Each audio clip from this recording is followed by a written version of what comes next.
About 8 o'clock in the morning here in Fort Myers Beach, and this is the Key West Express, a ferry that travels from here to Key West on a daily basis. I wonder how long it takes to get down there on that thing.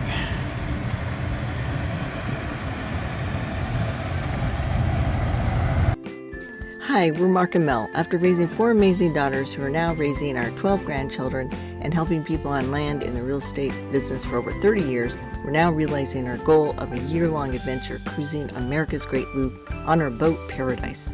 This is a 6,000-mile journey through waterways that include the Atlantic and Gulf intercoastal waterways, Great Lakes, Canadian heritage canals, and inland rivers of America's Midwest cities.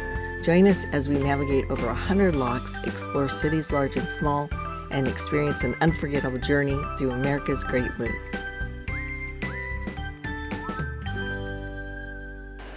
Fog has rolled in again, and it is thick. So we haven't left the boat yet. And we're trying to see if it'll lift or not. It drizzles, then the sun starts coming out, then the fog comes back. I hear some thunder in the distance. So when it gets like this, you alternate plans and do different things inside the boat. Right now we're kind of planning out a pump out, and so we're taking our showers before we pump out. They actually have a mobile pump here.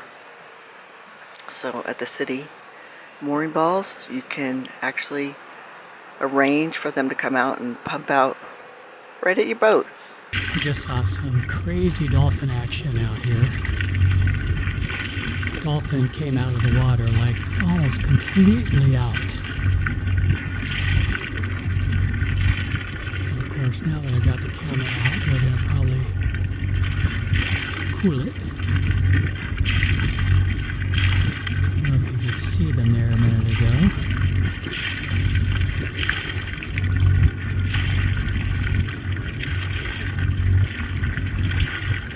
There they go, there they go, look at that. I wish I had a longer lens.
Sending the boat our way to pump us out. So Right now? he just said, I'll send them your way.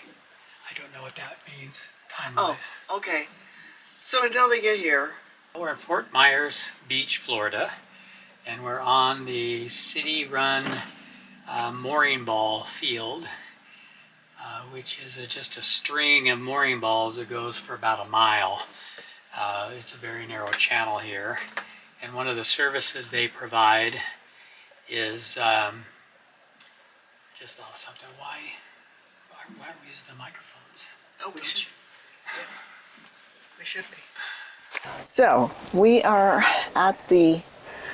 We're in Fort Myers Beach, Florida, and we are on a mooring ball. They have something around 30 or so mooring balls out here along this narrow waterway that Fort Myers Beach has available to us, protected waterway. We are on the hook on the mooring ball, ball number 11 for what it's worth, out of 30-ish, and we are sitting here right now in some very dense fog, waiting for a pump-out boat. Yeah. That's part of the deal here. They do free pump-outs, I understand, and they bring a boat right to your boat, tie off to you, and then pump out your holding tank for you. They apparently do pump-outs today.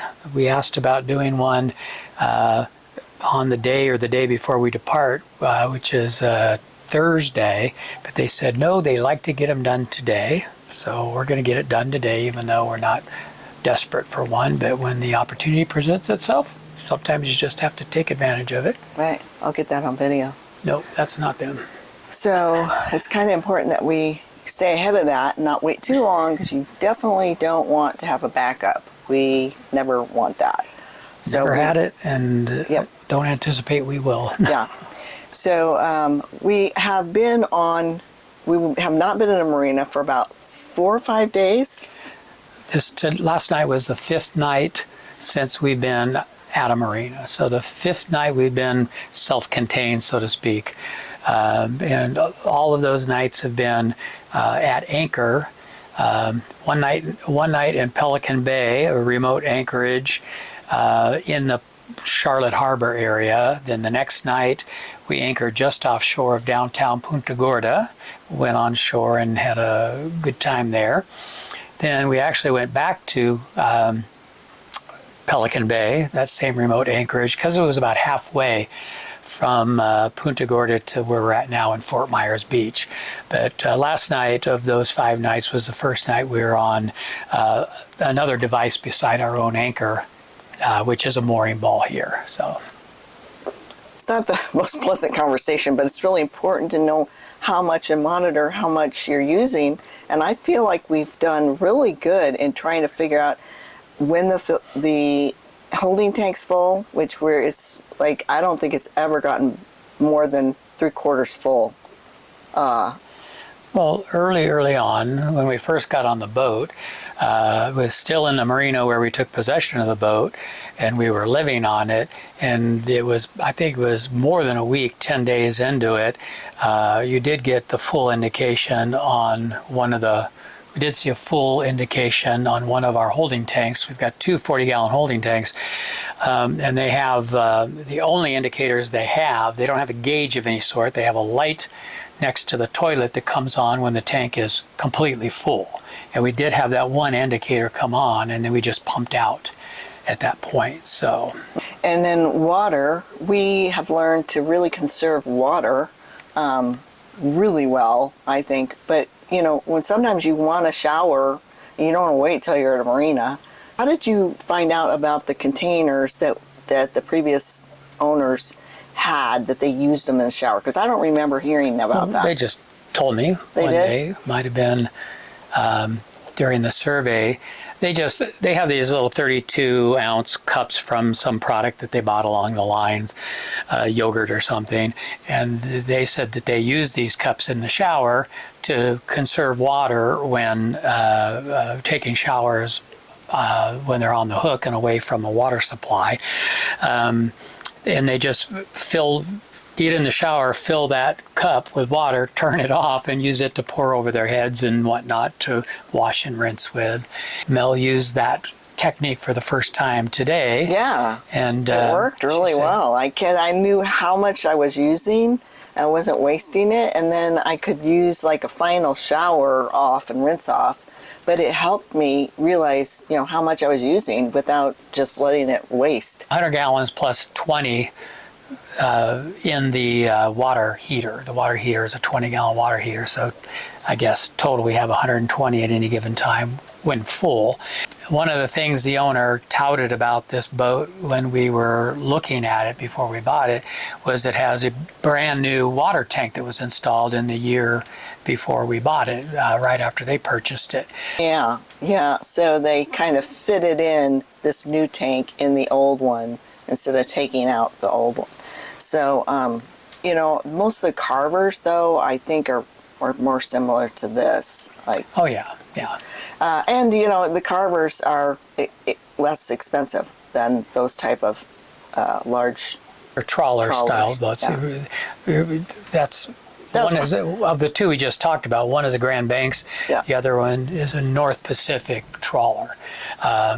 And they're just different style boats, and they're kind of designed more with remote long distance cruising in mind than a carver is. A carver is more of a marina boat, the way I put it. Those boats were, you know, not within the budget we wanted to keep also. So you kind of like, it's not like you're going to get everything you want in the first boat you get for the loop, because this had a lot of, most of the pros on our list, but there were some cons. So that's one of the cons, but it's within our budget. Another thing is we've learned to like use our thermos more when we're on the hook, and you know, you get your everything hot that you need, so you don't have to worry about put on the generator again. And then they had left this thing here, and since I got sick, I wanted some tea, and so he said, Mark said, I saw one of these things. So this little, what's up? It's so a teapot powerful. Or coffee pot. It's a self-heating pot that you plug it in to 120 volts. You flick the switch down here, and it heats this to a boil or near boil within a couple minutes. Yeah. It's really amazing. It is. So it's nice that we just use these. We start the generator when we're on the hook, when we're anchoring out. We typically start the generator, run it for an hour to an hour and a half in the evening, and then again in the morning right after we get up, because our battery capacity is not the greatest, so it's not going to last for long periods of time. So we charge up the batteries before going to bed, so what power needs to be drawn off the batteries from the inverter, like the refrigerator and whatnot, we'll go through the night with no problem. And then when we get up, and also it's been cold a lot, so we use that time while the generator's running to run the heat. Mm-hmm. And sometimes we'll heat the water, run the water heater to get the water hot. And then in the morning, we'll restart the generator primarily to bring the batteries back up to full charge, and usually I'd use the heat then too to reheat and bring the temperature up after we get up in the morning. But I'm not sure if we're going to be using the heat a whole lot more. We've been in Florida for about a month now, and we're just now starting to experience what I call Florida weather. Mm-hmm. It's about 70 degrees out right now. It's rainy, it's foggy, but it's warm. It's 70 degrees. Yeah, it's wild. So, very tropical feeling. You use the AC when it's on with the generator running, make coffee, we put it in there, heat water in here, and then we turn the generator off, and we've got some hot water, hot coffee for a while. So that covers the holding tank, the water, the generator when you're on the hook or on a mooring ball. I think the only thing that I feel like we don't do as well as most other people is they don't take a lot of showers. Or they don't do laundry. That's not what I mean, not showers. They don't do laundry. A lot of people they don't take a lot of showers. No, they do. they take showers. And some of those people we know that have those trawlers with the big tanks, they do take more showers probably we do than we, but they don't do laundry unless they're at a marina. I haven't met. Well, we can't do laundry until we're at a marina either. Yeah. Well, we could. We have a washer dryer on board. Yeah, some of them don't even have a washer and dryer. And but the washing of the clothes consumes a tremendous amount of water, and it's not practical with 100 gallons of water on board. 2 loads of laundry will wipe out more than half of it, if not all of it. I don't know. I haven't measured it, but we need to be connected to a continuous water supply at a marina to use our washer and dryer, and we take advantage of it when we've got laundry to do and we get to a marina. We have loads going pretty much all day sometimes. So. Yeah, and it works really good. We've never overloaded it, but we just do a lot of little loads, all day, and that really helps us, and we save a lot of money that way. So I like our washer and dryer. The end. Oh, I know. I wanted to say that one thing that is really cool that the loopers, the community provides. We got this list, a real thorough list, which was, I think, given by the AGLCA originally. It was done by a couple, Solly and Jackie, on the boat Compass Rose. It's a review or outline of a presentation they did at the Fall Rendezvous up on the Tennessee River, wherever that was. All kinds of information about the marinas while you're going through Florida.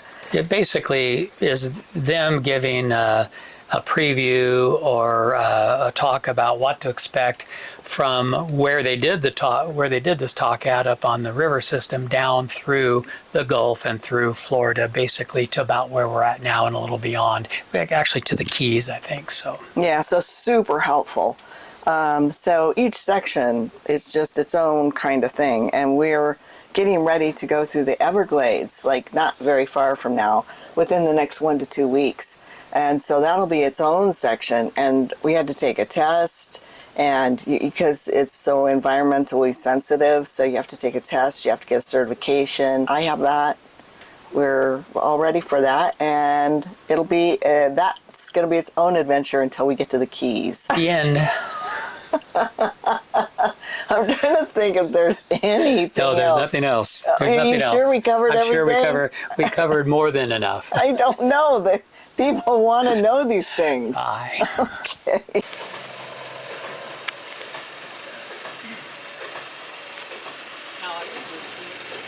Very cool. They come right to your boat out on the mooring poles and help you pump out.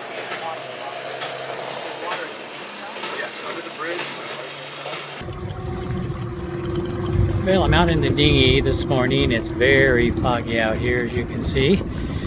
I'm heading to the dinghy dock from our mooring ball.